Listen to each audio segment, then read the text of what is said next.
Hi.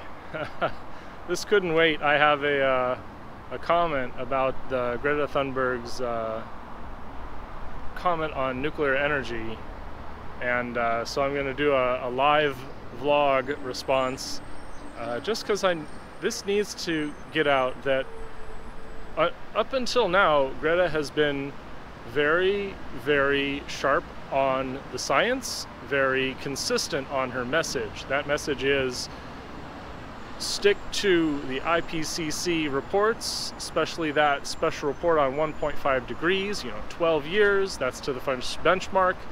We have no time to delay. We need to start now. We need all of the above technologies. We don't need to argue about the solutions. And last night, or let's see, March 17th, yeah, that was 2 days ago, perhaps one because of the time zones, she went into, she's possibly been trolled by these 100% nuclear supporters, and I know they exist. I understand their position. It's possibly technically correct, but it pokes at a very difficult political problem. And so Greta says that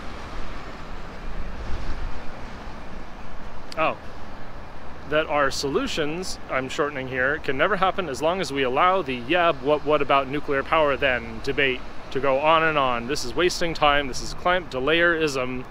We need to keep a great number of thoughts in our head at the same time and move forward with the changes at unprecedented speed. Mostly correct. Nuclear power, according to the IPCC, can be a small part, incorrect, of a very big new carbon-free energy solution, especially in countries and areas that lack the possibility of full-scale renewable energy supply. That's all of them. Even though it's extremely dangerous, shaky, facts there, expensive, incorrect, and time-consuming. But let's leave that debate until we start looking at the full picture. These are still quoting Greta for the most part, with slight interjections.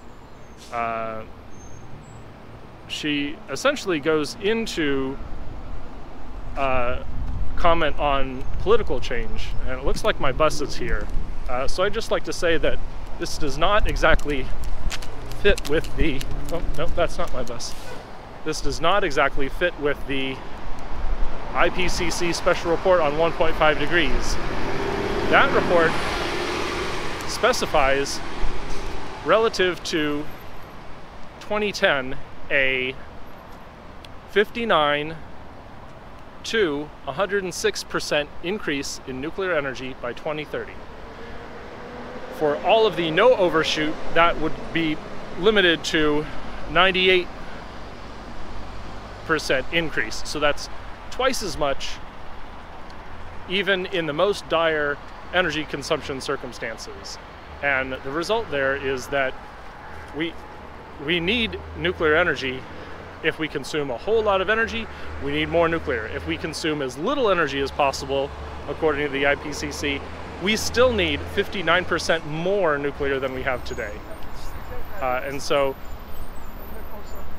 this is why she's not precise on the science here, and that's very important that we do not let this anti-nuclear messaging that advocating for nuclear is delaying to take hold. It is not delaying. It is following the IPCC plan, because we are not projected to beat 40% increase in nuclear energy by 2030. That's from the IAEA's projections. We are not going to meet the goals set forth by any special report on 1.5 degrees scenarios by 2030. We need to go all in on all climate solutions. We don't need to pick fights between nuclear and non-nuclear. And that's my bus just went by. I wasn't waiting. So we don't need to get caught up in these arguments. So that's what I missed my bus for. I had to tell you that we need to look for a solution, and we don't need to pick fights with the anti-nuclear and 100% nuclear crowd. They have dominated this conversation for far too long. She's correct mostly that advocating for 100% nuclear as the only solution is a delay tactic. That is unacceptable, and almost no one on the pro-nuclear camp is making that argument.